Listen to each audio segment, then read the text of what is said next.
नमस्कार, मी सुरुची. तुमचं आपल्या चॅनलमध्ये खूप खूप मनापासून स्वागत आहे. आशा करते तुम्ही सगळे छानच असाल. तुमच्या आयुष्यात सुख, शांती, आरोग्य आणि ऐश्वर्य कायम राहू देत, हीच मी स्वामींच्या चरणी प्रार्थना करते. आजच्या व्हिडिओमध्ये आपण बघणार आहोत की ज्यांना ह्या श्रावण महिन्यामध्ये नवनाथांचं पारायण करण्याची इच्छा आहे, तर ते पारायण कसं करावं, त्याच्या अटी, नियम आणि त्याची मांडणी कशी आहे, हे संपूर्ण आपण बघून घेऊयात. पण त्याआधी जर कोणी व्हिडिओला सबस्क्राईब केलं नसेल तर प्लीज सबस्क्राईब करून घ्या, जेणेकरून असेच नवनवीन व्हिडिओज तुमच्यापर्यंत सर्वात पहिले पोहोचतील. तर नवनाथ भक्तिसागर हे आपल्याला माहिती आहे, खूप दिव्य भव्य असा ग्रंथ आहे. हा ग्रंथ करत असताना बऱ्याच लोकांना खूप प्रकारच्या अडचणी येतात. तर या श्रावण महिन्यामध्ये मी स्वतः नवनाथांचं पारायण करायला सुरुवात केलेली आहे. आजचा माझा 3रा दिवस आहे. मी सोमवारपासून सुरू केलं होतं. तर असे काही अडचणी येतात जेणेकरून घरात वाद होणं किंवा त्याचबरोबर आपलं काही शारीरिक दुखणं होणं, अशा गोष्टी होतात. पण तरीही आपल्याला त्या सगळ्यावर मात करायचं आहे. ते सगळीकडे दुर्लक्ष करून आपल्याला आपली सेवा किंवा आपलं जे पारायण आहे ते पूर्णत्वास घेऊन जायचंच आहे. कारण कसं असतं की जेव्हा आपण पारायणाला सुरुवात करत असतो, तर सगळ्यात आधी जेव्हा आपण पहिल्यांदा आयुष्यात पारायण करतो, त्यावेळेला कसं होतं, आपले गुरु असो, स्वामी समर्थ असो, दत्तगुरू असो, सगळ्यात आधी आपली परीक्षा घेतली जाते. म्हणजे आपण खरंच त्याला पात्र आहोत का? जर आपल्यामध्ये कुठल्या अडचणी आल्या तर आपण त्याला सामोरं जाऊ शकतो का? या सगळ्या गोष्टींची आधी परीक्षा घेतली जाते. त्यानंतर वादविवाद होण्याचा अर्थ काय असतो, की घरामध्ये काहीही नकारात्मक ऊर्जा असेल तर ती त्या दिवसामध्ये खूप प्रखर दृष्ट्या बाहेर येते. आता आपण असं म्हणू की आमच्या घरात श्रावण महिन्यात मांसाहार करतात वगैरे, पण हे 7 दिवस आपल्याला आपल्या घरच्यांना समजावून सांगायचं आहे की आपण हे जे किंवा मी हे जे करतो आहे किंवा करते आहे, हे आपल्या घराच्या, आपल्या कुटुंबाच्या चांगल्यासाठी करते, आपल्या मुलाबाळांच्या चांगल्यासाठी करते आहे किंवा करतो आहे. तर ह्या दरम्यान कृपया करून वादविवाद, मद्यपान, धूम्रपान किंवा मांसाहाराचं सेवन नाही व्हायला पाहिजे. ह्याची आपण विनंती करायची आहे, ह्याची आपण खात्री करायची आहे. तर आपण खूप जास्त घाबरून जातो की आता पारायण आहे, तर मग कसं करणार, काय होणार? आपल्याला खरंच ह्याच्यामध्ये घाबरण्याची गरज नाही आहे. करता करविता आपले स्वामी महाराज आहेत, त्यांचं लक्ष आपल्याकडे सदैव आहे. त्यामुळे आपल्याला अजिबात घाबरून जाण्याची गरज नाही आहे. जे होणार व्यवस्थित होणार आणि चांगलंच होणार. तर आता आपण बघूया की महत्त्वाच्या नियम आणि अटी काय आहेत. तशा तर आपण पाळल्या तर खूप आहेत, नाही पाळल्या तर काहीच नाही. मानलं तर सगळंच आहे, नाही मानलं तर काहीच नाही. त्यामुळे ज्या अगदी खऱ्याच आहेत, ज्या आपल्याला पाळायच्या आहेत, त्या आपण इकडे बघून घेऊयात. सगळ्यात पहिली गोष्ट म्हणजे आपल्याला ब्रह्मचर्य पाळायचं आहे. ब्रह्मचर्य जर आपण 7 दिवसांचं करणार असू तर पूर्ण 7 दिवस, त्याचबरोबर जर आपण 9 दिवसांचं करणार असू तर पूर्ण 9 दिवस आपल्याला ब्रह्मचर्य पाळायचं आहे. म्हणजेच काय, तर मन, वचन आणि कर्माने आपल्याला पूर्ण ब्रह्मचर्य पाळायचं आहे. त्यानंतर आपलं जे झोपणं आहे ते गादीवर किंवा पलंगावर झोपायचं नाही आहे. आपल्याला जमिनीवर चटई घालून किंवा खोंगडी वगैरे असेल तर ती अंथरून झोपायचं आहे. त्याचबरोबर आपल्याला जेवणामध्ये दिवसातून एकदाच, खरं तर मान्यता आहे, खरं तर असं आहे की आपल्याला 1 तास जेवायचं असतं. म्हणजे काय, तर आपल्याला उपवास करायचा असतो. पण कधीकधी कोणाला काही हेल्थ इश्यूज असतात, तर ह्याच्यामुळे उपवास करणं नाही जमत. तर अशा वेळेला काहीही प्रॉब्लेम नाही आहे. आपण 2 वेळा जेवू शकतो. फक्त एवढंच आहे की ह्याच्यामध्ये कांदा, लसूण, मांसाहार आणि धूम्रपान, मद्यपान हे करायचं नाही. हे पूर्णपणे वर्ज्य आहे. बाहेरचं अन्न किंवा दुसऱ्याच्या घरचं अन्न, ज्याला आपण परान्न म्हणतो, ते आपण खायचं नाही आहे. जर अगदीच अडचण आली, आपण हॉटेलमध्ये गेलो काही खायला, तर आपल्या पैशांनी आपण ते विकत घ्यायचं आहे आणि खाण्याच्या आधी ते दोष आपल्याला लागू नये म्हणून 3 वेळेला गायत्री मंत्र, जे ओम भूर्भुवः स्वः तस्य वितुर्वरेण्यं भर्गो देवस्य धीमहि धियो यो नः प्रचोदयात, ह्या मंत्राचा आपल्याला 3 वेळा जप करायचा आहे आणि मग आपण ते अन्न सेवन करू शकतो. पण आपण ह्याचा प्रयत्न करायचा की शक्यतो 7 दिवस किंवा 9 दिवस आपल्या घरातच आपण ते अन्न सेवन केलं पाहिजे. त्यानंतर पारायणाच्या काळात आपल्याला काळे कपडे आणि चामड्याच्या कुठल्याही वस्तू वापरून पारायणात बसायचं नाही आहे. जसं की चामड्याचा बेल्ट असो किंवा पाकीट असो. त्यानंतर दाढी, नखं वाढली नाही पाहिजेत ह्या काळामध्ये. शक्यतो जेव्हा आपण पारायण चालू करणार आहोत, तर त्याच्या आधीच आपल्याला केस, नखं वगैरे कापायची आहेत. आता जास्तीत जास्त आपण मौन पाळावा, कोणावरही रागवू नये, खोटं बोलू नये आणि कोणाचीही निंदा, नालस्ती या दिवसात करू नये. कारण कसं असतं माहिती आहे, ह्या दिवसामध्ये पहिली गोष्ट म्हणजे अशी मान्यता आहे की जेव्हा आपण पारायण करत असतो तेव्हा त्या पारायणाच्या काळात जर आपण नवनाथांचं पारायण करतो आहोत तर ते साक्षात आपल्या घरात सूक्ष्म रूपात आलेले असतात. तर त्याच वेळेला अशी मान्यता आहे, तर त्याच वेळेला जर आपल्या घरात भांडण असेल, तंटा असेल, शिवीगाळ असेल किंवा कुठलेही घाणेरडे प्रकार असतील तर खरंच आपल्याला वाटतं आपण जे केलेलं पारायण आहे ते खरंच फलीस जाणार नाही जाणार. आपण शक्यतो मौन पाळायचा. आता असं होतं की 7 दिवस आपल्या घरातले भांडतायत, शिवीगाळी करतायत किंवा काही नको ते प्रकार करता आहेत, त्या काळात आपण मौन पाळणं खूप महत्त्वाचं आहे. कारण जर आपण शब्दाला शब्द देत राहिलो तर आपल्या तोंडून पण अनवधनाने चुकून माकून शिवीगाळ होणं किंवा अशा चुकीच्या गोष्टी निघू शकतात. तर ते टाळण्यासाठी आपल्याला शक्यतो मौन पाळायचं आहे. आता ह्याच्यामध्ये आपण सुरू करण्याच्या आधी जर आपण 7 दिवसीय पारायण करणार असू तर नवनाथाच्या ग्रंथांमध्ये एकूण 40 अध्याय आहेत. पहिल्या दिवशी जेव्हा आपण चालू करणार आहोत तेव्हा आपल्याला 1 माळ श्री स्वामी समर्थांचा जप करायचा आहे. त्यानंतर त्याला स्वामी स्तवन म्हणायचं आहे. स्वामी स्तवन झाल्यावर पुन्हा 1 माळ स्वामी समर्थांचा जप करायचा आहे. त्यानंतर आपल्याला गायत्री मंत्राचा जप करायचा आहे 1 माळ. ते झाल्यावर आपल्याला ओम नमो चैतन्य गोरक्षाय नमः ह्या मंत्राचा 108 वेळा जप करायचा आहे. तो आपला जप झाला की मग त्यानंतर गणपती अथर्व शीर्ष म्हणायचं आहे. आता हे सगळं क्रमशः आपल्या नवनाथाच्या ग्रंथामध्ये दिलेलं आहे, तर हे आपल्याला असं पाळायचं आहे. आता जर पहिल्या दिवशी आपल्याला 1 ते 7 अध्याय करायचे आहेत, दुसऱ्या दिवशी 7 ते 12, तिसऱ्या दिवशी 13 ते 18, चौथ्या दिवशी 19 ते 24, 5व्या दिवशी 25 ते 30, 6व्या दिवशी 31 ते 36 आणि 7व्या दिवशी 37 ते 40 असे आपल्याला अध्याय करायचे आहेत. 7 दिवसांचं पारायण आपण करत असू तर. आता दररोज एकाच ठरलेल्या वेळी आपल्याला शक्यतो बसायचं आहे, स्नान वगैरे सगळं करून, आणि सूर्योदयापूर्वी किंवा सकाळी लवकरच हे वाचन आपल्याला संपवायचं आहे. पण जर काही कारणास्तव आपल्याकडनं ती वेळ पाळली जात नाही आहे तर जेव्हा आपण संकल्प करणार असतो त्यावेळेस आपल्याला संकल्पामध्ये ते बोलायचं आहे. संकल्पामध्ये काय बोलायचं हे मी पुढे सांगतेच. त्यानंतर आपल्याला जी मांडणी करायची आहे ती पूर्वेला करायची आहे, जेणेकरून जर मांडणी पूर्वेला असेल तर देवांचं तोंड पश्चिमेकडे येणार. अशा पद्धतीने आपल्याला ती मांडणी करायची आहे. त्यानंतर आपल्याला बसताना कांबळाच्या आसनावर किंवा जर आपल्याकडे जे आसन आपण नेहमी बसतो आहोत त्याच्यावर बसायचं आहे, पण आसनाशिवाय आपल्याला पारायणाला बसायचं नाही आहे. त्यानंतर पोथीजवळ आपल्याला तांब्याच्या कलशात स्वच्छ पिण्याचं पाणी भरून ठेवायचं आहे. पाण्यामध्ये लॉ ऑफ अट्रॅक्शन असतं. तर काय होतं, जेव्हा आपण पाणी ठेवून त्यावर जेव्हा आपण मंत्रोच्चार किंवा पारायण वगैरे करत असतो तर पाण्यावर ते आपले संस्कार होत असतात. तर ते पाणी आपण तीर्थ म्हणून घरातल्या प्रत्येकाला प्यायला द्यायचं आहे. आता जर काही अडचणी आपल्याला आल्या, अडचणी म्हणजे सुतक किंवा कोणाचा जन्म झाला, तर अशा वेळेस आपल्याला वाचन ताबडतोब आपल्याला थांबवावं लागेल. आता मृत्यू हा आपल्या हातात नाही आहे, पण जन्म आपल्या हातात आहे. म्हणजे आपल्या घरात जर कोणीही बाळंतीण आहे तर मग तिचं डिलिव्हरी कधी होणार आहे हे आपल्याला माहिती असतं. तर त्या काळात शक्यतो आपण वाचायला बसू नये.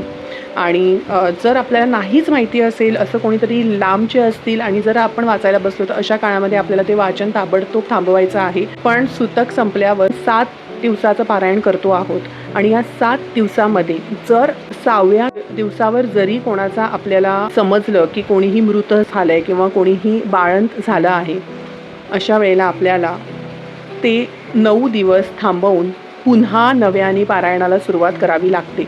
पण पारायणालाही सुरुवात करायचीच आहे. किंवा जर आपल्या घरात सोडून दुसरं जर कोणीही शेजारी असतील किंवा कोणीही माहेरकडचे असतील किंवा जर कोणीही मित्रमंडळी असतील तर उरलेलं पारायण आपण त्यांच्याकडनं करून घेऊ शकतो. जर मासिक पाळी आली असेल तर ह्याच्यामध्ये सुद्धा तसंच आहे. जर महिला वाचत असेल, मासिक पाळी आली असेल तर ती स्वतः वाचू शकत नाही. अशा वेळेला ग्रंथाचा अपमान होऊ नये म्हणून घरातील आपला नवरा असेल किंवा अजून कोणीही असेल, मुलगा असेल, मुलगी असेल, तर ह्यांना सांगून आपण पारायण आहे ते पुढे चालू ठेवायचं आहे, पण पारायणामध्ये खंड पडू द्यायचा नाही. ते आपण जर एकदा सुरू केलेलं आहे तर पूर्णत्वास गेलंच पाहिजे. त्यानंतर कामामुळे किंवा प्रवासामुळे जर वेळ मिळत नसेल तर अशा वेळेला शक्यतो पारायणाचे 7 दिवस आपण प्रवास टाळावा. आता पारायण झाल्यावर म्हणजे आपलं जर 7 दिवस आपण करत असू तर ज्या दिवशी आपले अध्याय वाचून झाले की त्या दिवशी दुपारी आणि रात्री दोन्हीही वेळेला दत्त महाराजांना, आपल्या नवनाथ महाराजांना, त्याचबरोबर आपल्या स्वामी समर्थ महाराजांना आपल्याला नैवेद्य दाखवायचा आहे, नैवेद्याची आरती करायची आहे. आणि जर सकाळी आपण अध्याय वाचायला बसणार असू तर आपल्याकडे काहीच नाही आहे तर खडीसाखर, पेढे किंवा खोबऱ्याच्या किसाचा नैवेद्य आपण त्यांच्यासमोर ठेवू शकतो आणि आपल्या पारायणाला सुरुवात करू शकतो. तर आता मांडणी कशी करायची आहे ते आपण बघून घेऊयात. आणि आपण पारायणाला सुरुवात करणार असू त्याच्या आधी आपल्याला नवनाथांचं नामस्मरण करून म्हणजे प्रत्येक मंत्र एकदा म्हणून मगच आपल्याला अध्यायांना सुरुवात करायची आहे.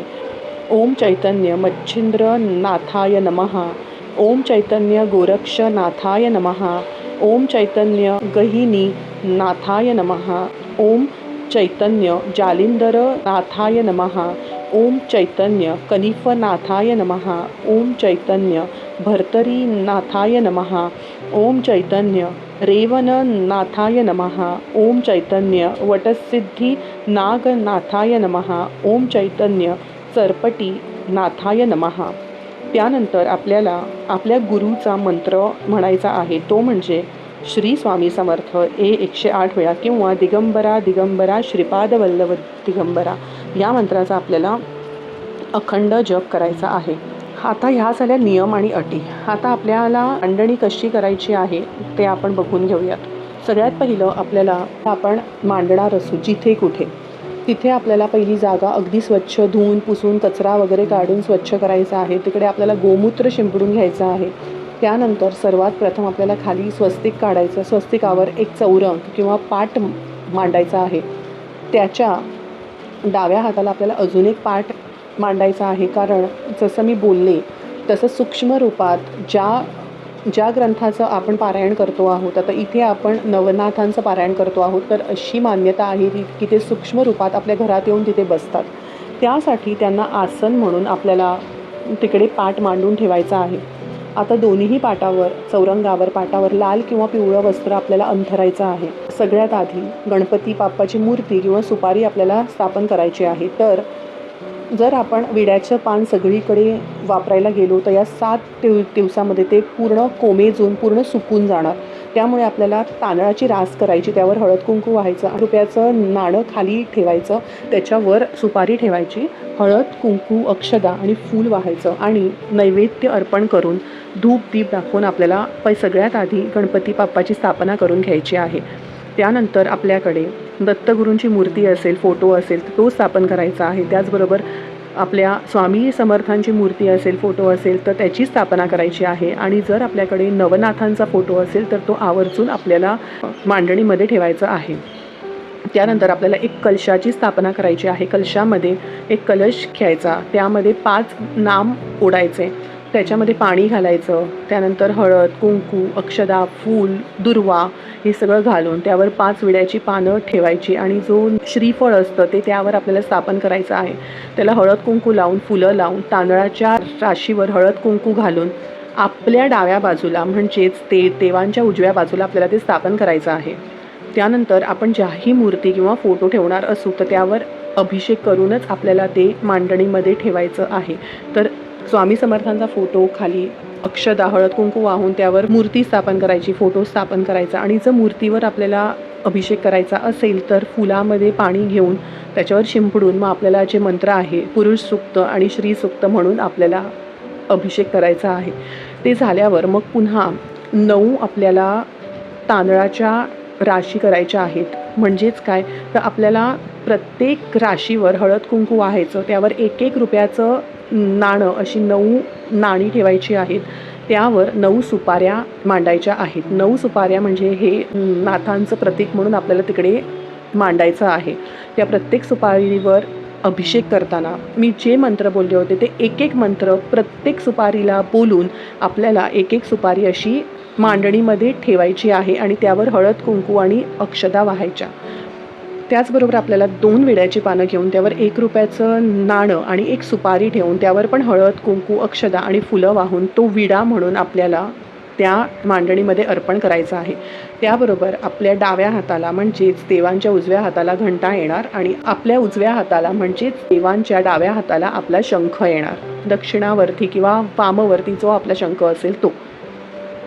आता ही सगळी आपली मांडणी झाल्यावर मग समोर मांडणीच्या समोर एक आपल्याला अजून पाट मांडायचा आहे. त्यावर लाल किंवा पिवळं वस्त्र अंथरायचं आहे आणि त्यावर एक आपल्याला लाल कपडा ठेवायचा आहे.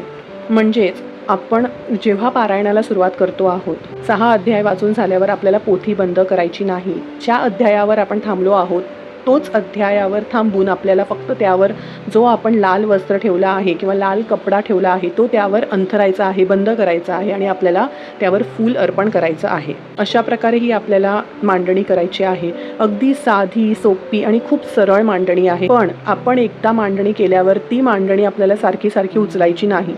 फक्त त्यावरची जी फुलं असतात ती फक्त आपल्याला काढायची आहेत आणि दुसऱ्या दिवशी हळद कुंकू अक्षदा वाहून पुन्हा फुलं अर्पण करून आपल्याला अगरबत्ती लावायची आहे आणि हे 7ही दिवस आपल्याला अखंड दिवा ठेवायचा आहे. अखंड दिवा जो आपण नवरात्रीमध्ये ठेवत असतो अगदी तसाच अखंड दिवा आपल्याला 7 दिवसासाठी किंवा जर 9 दिवस करणार असू तर 9 दिवसांसाठी आपल्याला तो ठेवायचा आहे.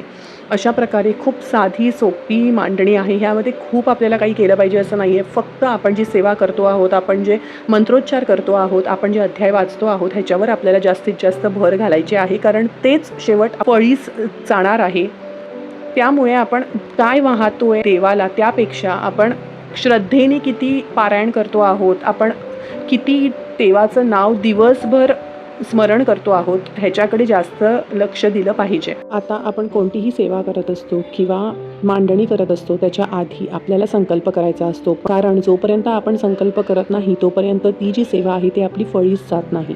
तर संकल्प करताना सगळ्यात आधी आपल्याला ओम केशवाय नमः म्हणून ताम्हणात पाणी सोडायचं आहे. ओम माधवाय नमः आणि ओम नारायणाय नमः हे बोलून आपल्याला 3 वेळा ताम्हणात पाणी सोडायचं आहे आणि ओम गोविंदाय नमः हे म्हणून आपल्याला पाणी ते पियायचं आहे. त्यानंतर आपल्या हातामध्ये आपल्याला अक्षदा घ्यायच्या आहेत, त्यावर थोडंसं पाणी घालायचं आहे आणि आपल्याला संकल्प करायचा आहे. संकल्पामध्ये आपलं नाव सांगायचं, आपलं गोत्र सांगायचं, आपण कुठल्या ठिकाणाहून करतो आहोत ते बोलायचं.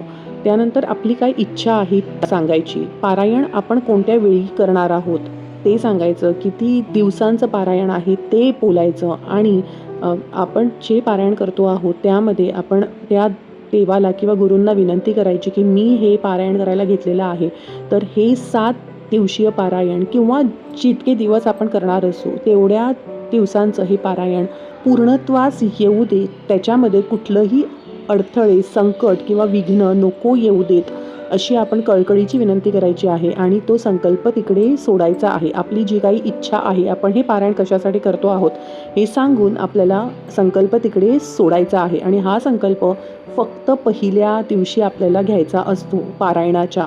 रोज रोज आपल्याला घेण्याची गरज नाही. अशा प्रकारे आपल्याला ही मांडणी करायची आहे. आता जेव्हा आपल्याला उद्यापन करायचं आहे त्यानंतर रोज नैवेद्यामध्ये आपल्याला जे शक्य आहे कांदा लसूण विरहित जेवण, अगदी भात असो, आमटी असो, कुठली भाजी असो, कुठला गोडाचा पदार्थ असो, तर आपल्याला 3 नैवेद्य काढायचे आहेत. एक नैवेद्य म्हणजे आपल्या नवनाथांसाठी, एक नैवेद्य असतो तो आपल्या पोथीसाठी आणि एक नैवेद्य गाईसाठी. असं आपल्याला 3 नैवेद्य काढायचे आहेत रोज.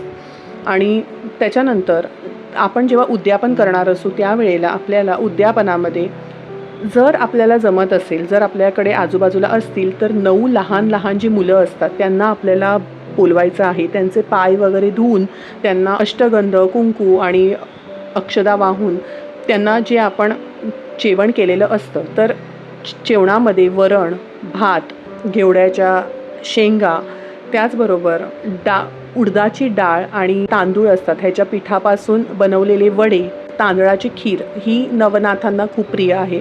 तर आपल्याकडे जर 9 मुलं असतील तर नैवेद्याचं जेवण आधी जेवू घालायचं आहे. एक सवाशीण शक्य असेल तर तिला जेवू घालायचं आहे. एक गाईचं पान काढायचं आहे. आणि जे बाकीची जी पानं असेल हे सगळं झाल्यावर मग आपण जेवणाला सुरुवात करायची आहे. आणि जर आपल्याला 9 मुलं नाही मिळत असतील तर अशा वेळेला जर एक मुलगा तरीही खूप आहे, पण तेही जर आपल्याला शक्य नाही आहे तर देवळामध्ये कुठल्याही ब्राह्मणाला बोलवून आपण त्याला जेवण देऊ शकतो. तेही शक्य नाही झालं तर एक गाईचं पान देऊन सवाष्णीला आपण बोलवू शकतो जेवायला. पण काही कारणास्तव तेही शक्य नाही झालं तर आपल्या परीने यथाशक्ती यथाभक्ती जेवढं आपल्याला शक्य आहे तेवढं दत्तगुरूंच्या किंवा आपल्या आसपास कुठलं जर देऊळ असेल तर त्या देवळामध्ये काही तांदूळ, चण्याची डाळ जे आपल्याला शक्य आहे यथाशक्ती यथाभक्ती आपण दान करायचं आहे. आणि ते दान करून झाल्यावरच मग आपल्याला जेवण जे आहे ते ग्रहण करायचं आहे. आता हे झाल्यावर सगळ्यात पहिलं आपल्याला जे आपण ठेवलं आहे तिकडे हातात आपल्या अक्षता घेऊन यांतु देवगणाः सर्व पूजा पार्थिवा इष्ट काम सिद्धर्य पुनरागमनायच हे मंत्र म्हणून आपल्याला जेवढी पूजा आहे त्या सगळीकडे आपल्याला ते तांदूळ वाहायचे आहेत. मग सगळे जेवढे पाट आपण मांडलेले आहेत ते हलवायचे. मग त्या दिवशी पूर्ण ती पोथी बंद करायची. आपल्याला आपल्या डोक्याला लावायची आहे. पुन्हा त्या वस्त्रामध्ये अंथरून ठेवत असतो त्या पवित्र ठिकाणी आपल्याला ती पोथी ठेवायची आहे. त्यानंतर स्वामींच्या मूर्तीवर अभिषेक करून, आपल्या दत्तगुरूंच्या मूर्तीवर अभिषेक करून फोटो जो आहे तो व्यवस्थित पुसून वगैरे आपल्याला जागच्या जागी मांडायचा आहे. ज्या सुपाऱ्या आहेत त्या थोड्याशा धुवून आपण त्या आपल्या वापरामध्ये घेऊ शकतो. जी नाणी आहेत ती आपण आपल्याकडे कुठेतरी अशा तिजोरीमध्ये वगैरे ठेवायची आहेत. त्याचबरोबर जी 5 विड्याची पानं आहेत ती त्या कलशामध्ये घालून पूर्ण आपल्याला ते आपल्या जेवढी घरामध्ये कोपरे आहेत फक्त आपलं लेट बाथरूम सोडून तिकडे आपल्याला ते पाणी शिंपडायचं आहे. त्यानंतर त्याच्या आतली जी सुपारी आहे किंवा जे नाणं आपण तिजोरीमध्ये ठेवू शकतो. आणि पुन्हा कधी आपण अशी पूजा किंवा मांडणी करणार असू त्यावेळेला आपण कलशामध्ये ती सुपारी वाहून आपण पुन्हा ती सुपारी आपण कलशासाठी वापरू शकतो. ज्याच्यामध्ये फूल आहे ते आपल्याला निर्माल्यामध्ये सोडायचं आहे. आणि जो नवनाथांचा पाठ ठेवला आहे त्याला अगदी मनोभावे नमस्कार करून ते आपल्याला उचलायचं आहे. आणि आपण उचलल्यावर ज्या ठिकाणी आपण पूजा मांडली होती तर तिथे आपल्याला हळद आणि कुंकू व्हायचं आहे. अशा प्रकारे आपल्याला यथाशक्ती यथाभक्ती हे पारायण संपूर्ण करायचं आहे. या पारायण काळात खूप गोष्टी घडतात. आपल्याकडनं खूप जास्त परीक्षा घेतली जाते. पण एक आहे की आपल्याला दृढ निश्चय करायचा आहे, काहीही होऊ दे पण मी हे पारायण पूर्णत्वास नेणार म्हणजे नेणारच. अशा प्रकारे आपल्याला हे पारायण करायचं आहे. तर मी आशा करते की मी जी दिलेली माहिती आहे ती तुम्हाला आवडली असेल. आवडल्यास व्हिडिओला लाईक करा, शेअर करा आणि सबस्क्राईब करायला विसरू नका. जे काही बरोबर आहे ते माझ्या स्वामींचे बोल, जे काही चुकलं असेल तो माझ्या वाणीचा दोष. श्री स्वामी समर्थ. माझा व्हिडिओ पूर्ण पाहिल्याबद्दल तुम्हाला खूप